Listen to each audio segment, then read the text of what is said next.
But we're going triple Seggy here, a whole 45 minutes on the Blazers. I think we're having a fun conversation here. Kind of stemmed from two-way deals. As Caleb Love and City Sissoko are getting closer to that cutoff date and what to do with them, I wanted to read some of your thoughts on the text line or on the YouTube chat.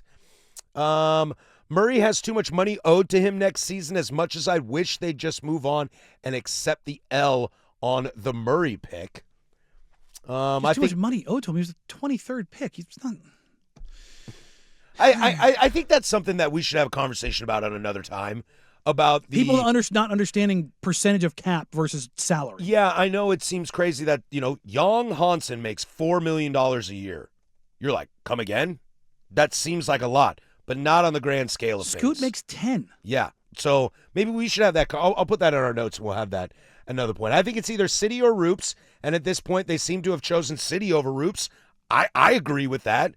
I'm seeing Thiago throw Sissoko out there a lot more than I am Ryan Rupert. And there are some things that Rupert has shown some stuff over the time that do kind of make sense. Love becomes expendable next year with Dame, Drew, Shea, and Scoot, plus adding Blake and MT. And I want to push back on that a little bit as this other text. But if Scoot comes back, do they really have to make a decision on Love because now they got Drew, Scoot, and Blake? Where does Love fit in? I hear you on that. I think it's smart to say that's an embarrassment of riches that you don't have to decide now. Also, I wouldn't necessarily pencil in Scoot for anything until he actually starts getting into contact. And that's a great point as well. Because Scoot, at this point, it's all-star break, maybe. For the ramp up. And so now because he's got to be cleared for contact in order to actually start going through stuff to get up to game speed to get ready to play. Everything with him is continuously being pushed back. And that's why I would say in the Dame and Scoot world, I'd worry about that stuff later. That's next year. That's later stuff. Like, oh no, I have to wait to figure out what I'm going to do at guard depth. Whatever. He's 21 years old. Like, he's born in 2004. Who, Scoot? Scoot. Yeah. He's got time to recover and still bounce back and get back figure to some his stuff feet. out. But not only that, here's the other part of this, and this is not to be smart Caleb, because I love him. You know what the easiest thing to do right now is in the NBA? What's that? Replace guard depth. I mean, it has to be. I mean, there are just genetically more people on this planet that are the size 6'5" of and under. guards that aren't, I almost dropped an F-bomb there, that aren't Kevin Durant. Yeah. Durant's three-way or 3-and-D players don't grow on trees. No. I love the size of Chris Murray. That's dope. But that's why you keep him around. That's why you keep him around. We looked it up to the Jerami Grant situation with his contract. I just pulled it because people are like, Jeremy's too expensive. Look, scoring is not the end-all be-all. But there are 25 players in the NBA over 6'7". Jeremy's averaging 19.9. I was going to put it at 20, so I dropped it down to 19.5 points per game. So a 20-point-a-game score over 6'7". The rarest commodity in the NBA is scoring with size. Jerami defensively can switch between 1 through 4. That is valuable. Yeah, he can. That is valuable. I mean, you like him in other places than others. But yeah, you can move him around. He's a switchable defender. You cannot ask Dame, Scoot, Caleb to switch 1 through 4. You can't ask them to switch 1 through 3 confidently. So that value goes up because Jerami is still a plus defender. He is. People go, no, he is absolutely still a plus defender. So you throw that in there. And he has his own self-creation. So of those 25 players, 4 of them are on non-max non-$40 million or more deals. Jerami, Dillon Brooks. Pass. I had the list. You think Jerami Grant is overpaid? I'll pass on Dillon Brooks at that price. Trey Murphy. Again, is the reason why Dillon Brooks gets paid that price. Yes. Yeah. And Denny. Yeah. That's the list. Otherwise, these are the guys. Luka, Jokic, Giannis, Markkanen, Denny, KD, Michael Porter Jr., Wemby, rookie scale deal, Embiid, max deal, Siakam, $45 million, Jalen Johnson just got his near max deal, LeBron, $50 a year, Julius Randle got his deal, Franz got his max deal, Trey Murphy, not a max, but got good money. Would you rather have Trey Murphy or Jerami Grant? Trey. I think so too. But that doesn't mean Jeremy's overpaid. No. So, but It's again, what it costs. Trey's 25. Like that's the thing. Şengün got his big deal. Ingram got paid $40 million. Paolo Banchero got his max deal. Cat has his max deal. Anthony Davis has his max deal. LaMelo Ball. Then you've got Brandon Miller and then Scotty Barnes. So like Miller's still on his rookie scale deal. Barnes just got paid. Mm-hmm. Jeremy's paid maybe slightly above what he should be paid. But almost everybody in the league is. Is LeBron worth $50 million? This isn't like Zach LaVine. This isn't No. Domantas Sabonis. You're like, I can't really build with this guy. He's entirely fine. I always say this. It always goes back to when I found out that Mike Dunleavy Jr. signed a contract extension, like a max deal with Yeah, it the was like- Pacers. was it like He's 16 making million? 14, 16 yeah, a something like year. that. And everybody was like, are you kidding me? And it's like, welcome to the new cap. Well, that's basically the full MLE now. That's The full MLE is like 14-3 or something like but that that's now. been the trajectory of the Yes. NBA. Now that's a different conversation if it's a bad thing for the NBA or not. But that's just almost players in almost every sport are overpaid. Jeremy is making Look. 20% of the cap. 20% of the cap is basically what you pay 20 a game scoring starters. Tom Brady is the only quarterback that takes a pay cut. Mm-hmm. Okay? Yeah, anybody asking, number one, I will never, ever, ever advocate for a player to take a pay cut. You will never catch me doing that. Yeah. Why? Because that is their money. They can get whatever they can negotiate for. That is the whole point of the deal. Get your bag. Yes, I am 100%.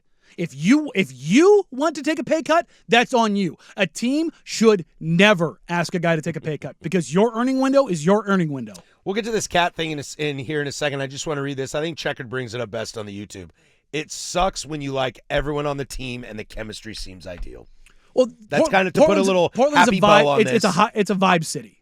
It is a vibe city. It's like, a Vibe City fans or players. well, that's what I mean. Like Yeah. it's a I just like if the Blazers won consistently 45 to 49 games and they were just kind of there, but it's a team that you like, it's dudes that you like, this city would just be happy. I wish that I could bake a cake made out of rainbows and smiles and we'd all eat it, be happy. Yeah. Yeah. Which drives me insane. I know it drives you like, insane, but- but it warms my cold my heart. whole idea Your is- dead heart Yes, can't, exactly. can't come back. I have two paths. Either be tearing down or building up. And people are saying, well, they're not building up. Really? Oh, I disagree. I disagree strongly. Who hasn't grown over the last couple of years?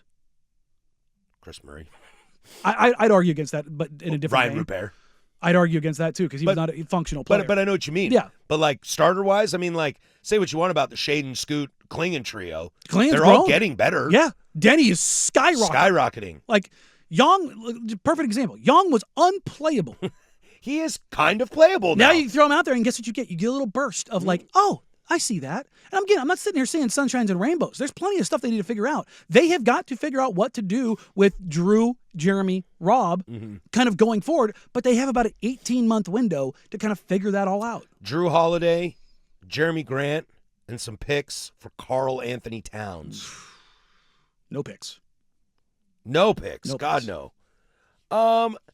You know, I thought those guys brought up a decent point in the sense of, For those wondering, it came from Bondi, who covers the Knicks. And- He was the one who pitched this. and the Sunrise guys were talking about it this morning, and I understand that, like, why not give it a shot? I'm always down to see that angle. I hate why not.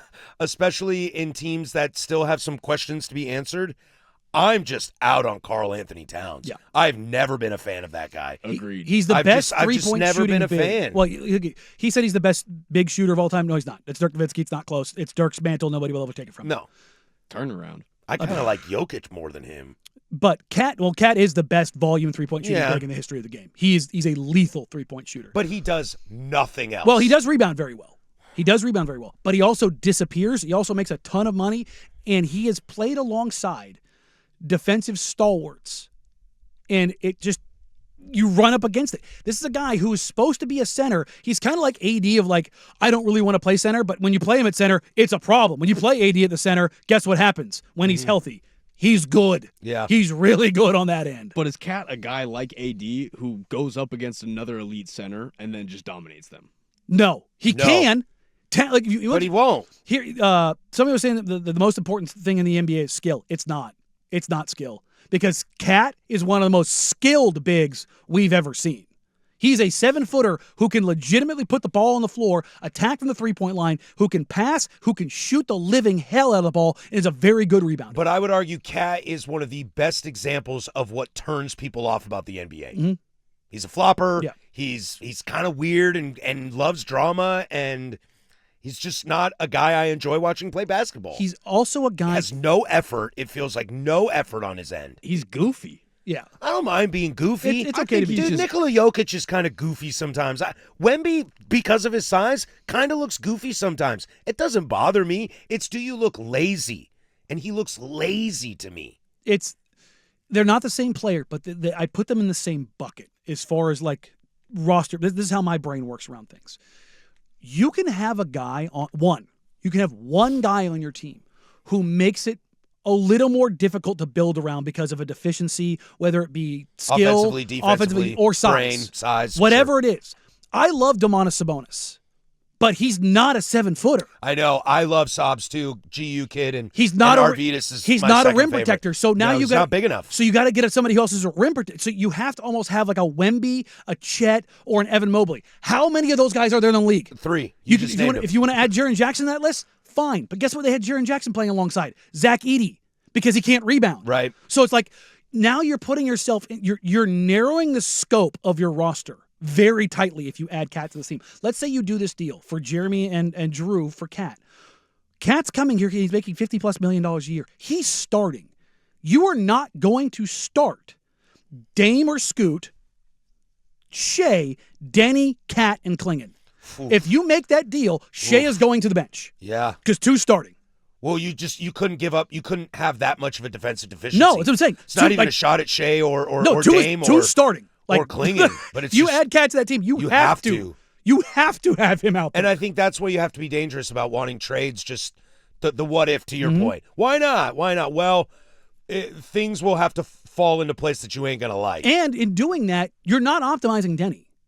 Denny's more optimized as a 4. Sure. That's where the mismatches really, really occur. Now he can use his strength more against threes on the other end offensively, but defensively, you kind of want him to be able to be malleable in guarding the lesser 3 or 4. Right. But if all of a sudden now you're putting Cat out there, who's not a guy who's going to cover, like, do you want him covering Giannis? I don't even want to watch him on television. No, I don't want him covering Giannis. Like, you know what I mean? Like, because now you're putting yourself where you've got and now Dawn. you're leaving Klingon on an island to handle Giannis, and he's going to destroy him all day, every day. It's like, who are you going to hide? Because you want to keep Dawn at the rim. Right. So you're like, when you're talking about that, this is the kind of thing that people say, Rudy Gobert got played off the floor. No, he got played off the floor offensively. Yeah. And is Rudy a better offensive player than Donovan? The answer is yes.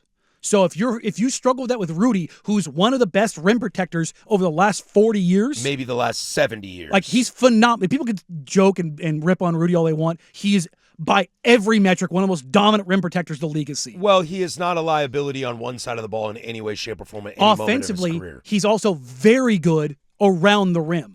I would also argue that's where centers are these days. It's Unless you're special. You're either a rim protector down below that plays great defense, Or you're Joel Embiid, Nikola Jokic, Victor Wembanyama. exactly. There's really not a lot Nope. of in-between kind of guys. We don't live in Shaq world anymore. No. We don't live in Hakeem world anymore. It's just not it. But you have to be so dominant at one thing or the other. That's the ask of that position. And in order to do that, to facilitate a move for Cat, it just pushes everything else down for you roster-wise, and it doesn't make any sense.